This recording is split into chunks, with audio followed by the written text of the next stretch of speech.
Тэгээд тэр жоохон цайлгаад сэндвичний газар орж ирсэн. Энэ бэчи.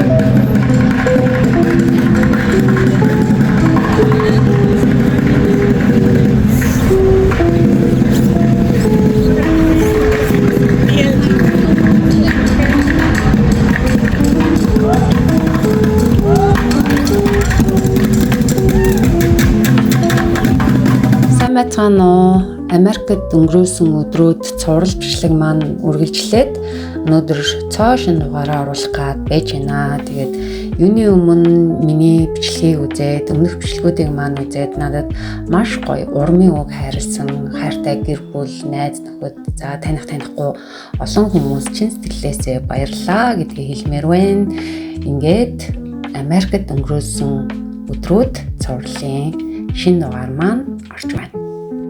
За өнөөдөр өглөө Тэмүүлэн битээр буудлаасаа гараад хамгийн ихэнд очиж үзгээд явж байгаа газар бол Чикаго театр байгаа. Тэгээд Тэлмэн Сондөр аялгау 3-та бас Чикаго театр дээр уулзъя гэж тохирсон. Манай гурав гэрээсээ гараад ирнэ. Битээр буудлаасаа гараад явж байна. Тэгээд Чикагогийн даунтаун бол тэр чигтээ одоо брендийн дэлгүүрүүд байдаг. Тэгээд энэ дэлгүүрүүд бол гаднахаа бол үнэхээр гайхамшигтай тогтжуулдаг. Америкчууд бол Крисмас баярт бол маш их ач холбогдол өгж бүр утгаар нь гоё чимгэлдэм байна гэдгийг боддоор өөрийнхөө нүдээр очиж үзээд бас мэдэрсэн байгаа. За Чикаго театрыг үзэх болсон шалтгаан бол мэдээж Америкийн театрын түүх болон архитектурын гайхамшигыг харуулсан ийм түүхэн барилга байгаа.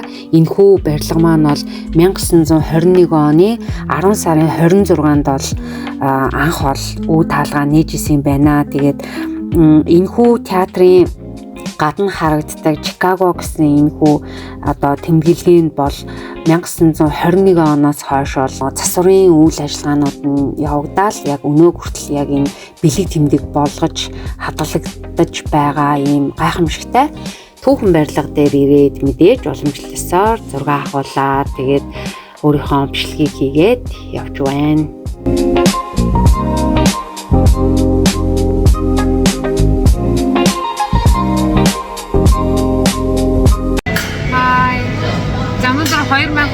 оны 12 дугаар сарын 27-ны өдөр байна. Тэмүүлэмжээр гарч ирээд хүүхдүүдээ хүлээгцээр гадаа өндөр жоохон сэрүүхэн байна. Тэгээд тэр жоохон цайлгаад сэндвичний газар орж ирсэн. Энэ бэчи өнөөдөр болохоор бидэд дөнгөж сайн болохоор юуны нөө Чикагогийн театр дээр ирж үзлээ. Энэ айгүй алдартай газар байгаа.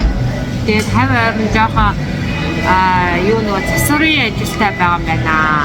Яг нэг юм хөө тэгээд дээр одоо жоохон юм идчээ, хүүхдүүдээ үлээгээ тэгээд дараагийнхаа маршрутыг гаргана.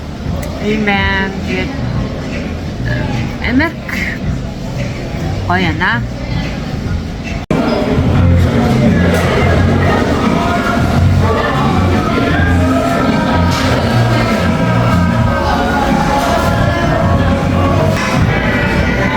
Яний жижиг сэндвич авч үзлээ.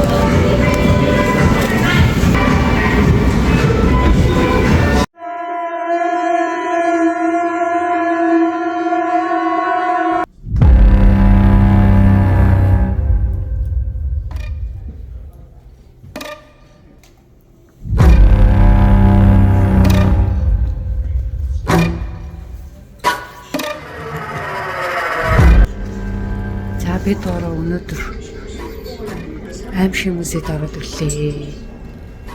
Дөнгөж орж ирж байна. Тэгээд хамтдаа үзье сонирхол. За Чикаго хотод байдаг энэхүү дундад зууны тамлын музей гэж нэрлэдэг байгаа. Энэхүү газар нь бол Чикаго хотын бол хамгийн алдартай энэ аимшигын сэдвтийн музей гэж нэрлэгддэг юм билээ. Тэгээд Жуулчид бол маш их очиж үздэг. Бид гурыг үзэхэд бас маш их хүнтэй байсан. Хүн бол ерөөсөө тасардгүй юм билээ. Аюу хүнтэй байдаг. Тэгээд энэхүү музей нь бол 2020 оны ихээр бол нэгдсэн юм байна. Энэхүү музей бол Америкт 3 салбар байдаг. Тэгээд нэг нь бол Лос Анжелест байгаа, хоёр дахь нь бол Флоридад байгаа, гурав дахь нь бол Чикагод байд юм байна. Энэхүү музей бол дундад зууны Европын шүүхийг ял шийтгэлийн системийг түүхийн талаас нь тайлбарлах хүмүүсийг айлгаж хичээх биш харин хүний эрх гэж юу юм бэ? Шударга ёсны хөгжлийг ойлгуулах юм сэдвээр энэхүү музей маань үйл ажиллагаагаа явуулаад өдгөө 6 дахь жилдээ үйл ажиллагаагаа явуулж байгаа ийм газар байна. Тэгээд энэхүү газар нь бол дундад 100 500-аас 1500 оны үед бол шүүх нотлохоо муу байсан үе. За тэгээд мөрдөн байцаалтанд бол тамлал ашиглахыг хууль ёсны гэж үздэг байсан гэх мэтчлэн. За тэгээд шашны шүүх болон хааны шүүхүүд нь ялт тулгахдаа маш хатуу аргуудыг хэрэгэлдэг байсан талаар бас эндээс үзэж харж болохоор байсан. Музей энэ үеийн бол шоронгийн систем, ял шийтгэлийн философи, хүний эрхийн хөгжлийн түүхийг бас тайлбарлаж бичсэн байсан нь бол харагдаж байсан. Тэгээ яг бодитоор үзэхэд бол яг ингээд хүнд ингээд ийм амар мэдрэмж төрүүлэхээр айх гэхээсээ илүүтэйгээр ямар амар байсан юм бэ? Энэ үед чинь ийм амар тамлалтай байсан хүний эрх ингэж их зөрчигдөж байсан байна. Хилмигдүүлэлт ийм айхтар явагддаг байсан байна ч гэдэг юм уу. Миний хувьд бол маш их зүйлийн ойлголттой болоод энэ газраас гарсан байгаа. Тэгээд энэхүү үзмэр нь бол яагаад аимшигтай харагддаг вэ гэхээр түүхийг манекен дээр хийцэн учраас энэ маань нөгөө бодит хэмжээтэй яг бодит хэмжээг харуулж байгаа төхөөрөмжийн нөгөө хуулбаруудын ингээд энд тавьсан байгаа шүү. Тийм болохоор бүх зүйл яг бодит хэмжээ. Тэгээд дуу гэрэл, за тэгээд эффект ашиглаад энэ дундад зууны орчныг яг дуурайлгаад энэхүү зүйлийг жуулчдад түүхийг илүү бодитоор ойлгуулахыг л хичээж байгаа нь бол надад бол бас талархууштай санагдаж байлаа. Тэгээд энэ зүйлийг бол ямар ч байсан бид гурав эхнээс нь дуустал нь үзээд гарсан. Өөрсдийнхөө түүхийн боловсролд бол маш их хувь нэмэр оруулж маш их зүйлийг ойлгож авсан гэж хэлж болно.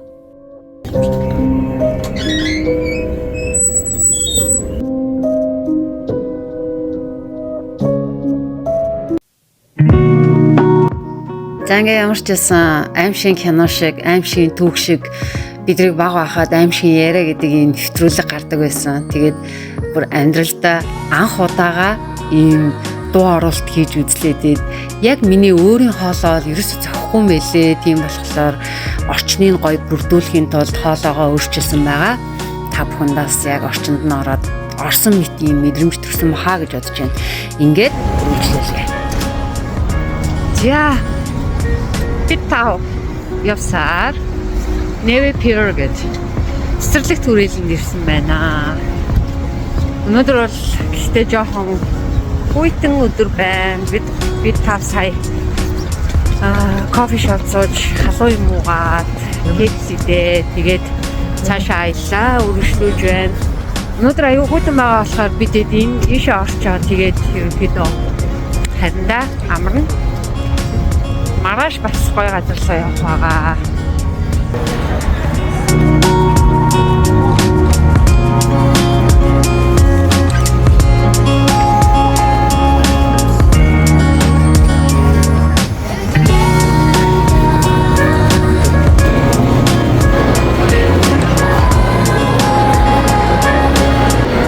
Энэ дээр тоглоомын төв байна. Бүгдээ.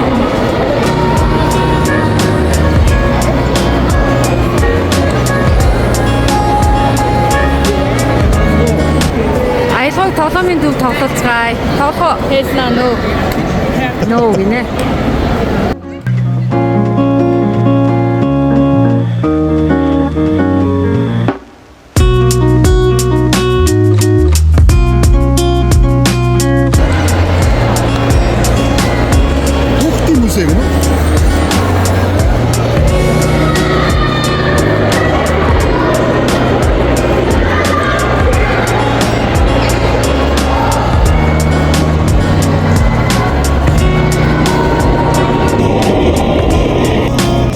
Бид одоо хаана ирсэн байна?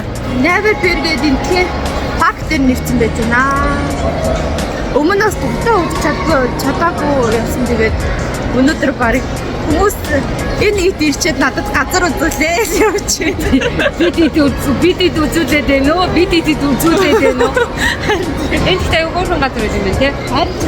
Ер нь энэ цугаас тийм л дээ одоо нөгөө хүүхдэд зориулсан юм айгүй ихтэй. Хүүхдэд айгүй ээлтэй. Тэгээ тоглоомынх нь нөгөө хүүхдэд тоглож байгаа тоглоомын түүнээс айгүй гоё юм байна. Хүүхдэд аюулгүй байдал ягаад малгай энэ төр өмсөлсөн байгаа харагдаж байна. Тийм доороос энэ музей харагдажсэн тий. Хүүхдийн музей.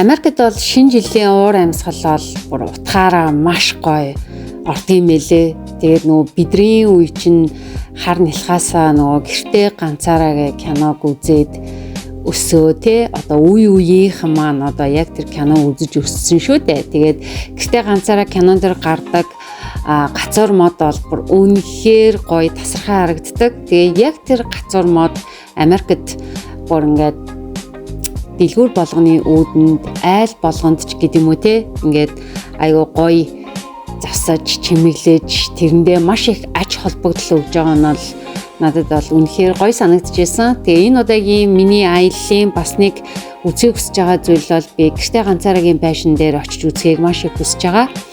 Тэгээд зорилгодоо бас хүрэх байхаа гэж бодож байна. Тэгээ ямар ч байсан өнөөдрийн аялал бол бид нар Чикаго театр дээр очсон. За тэнд бол хөөрхөн тоглолт болж байвал үзье гэж бодсон боловч зөвхөн балетын тоглолт байсан. Гэхдээ цаг нь нэлээд орой байсан. Тэгээ тийм болохоор тоглолт бол үзээгүй. За тэгээ түүний дараа бол бид нар дундад зууны үеийн тамлалын талаар энэ аимшиг музей гэдэг музей рүү орж үзээд хамгийн сүүлд нь энэ газраа ирж үзээд бага харин гэрийн зүг хүүгиндээ очиж амттай сайхан кофе хийгээд за Монголоос өмсөж ирсэн хувцас аваана. За хувцас авах чинь хүүгиндээ ирсэн одоо битээр уулын машиндаа хийнэ. Америкт анх удаа хувцас угааж үзэж. Би очиж бодог орчих шүү дээ. За ийм ямар гоё цэвэрхэн тий. Ийм юм байд юм байна. Урт хугацааны аялалд явж байгаа үед бол цэвэрхэн хувцас явна гэдэг бол маш чухал. Тэгээд бас маш тавтай, тухтай угаана гэдэг чинь бүр чухал. Тэгээд хүүгиндээ ирээд ямар ч байсан өмсөжсэн бүх хувцснуудаа сайхан угаагаад, хатаагаад тэгээд заад өмсөө явсан байгаа. Тэгээд чин сэтгэлээсээ үйлчилж байгаа хайртай хүүдээ, охиндоо маш их баярлалаа. Тэгээд санаж байна да. Тэгээд Монголд ирснээс хойш үнэхээр их санаж байна. Өнөөдрийн хамгийн сүүлийн хамгийн гоё акшн бол мэдээж гэр бүлээрээ тойр цугаад амттай сайхан хоол идэх шүү дээ. Тэгээд хүн бол баян ядуу амьдрах хаана амьдрах нь үл хамааран гэр бүлтэйгээ хамгийн халуун дулаан уур амьсгалыг бүрдүүлээд хамгийн жаргалтай мөчийг өнгөрөөнө гэдг л чухал. Ингээд миний энэ удаагийн бичлэг маань өндөрлж гин дараагийн дугаараар эргээд уулзъя. Түр баяртай.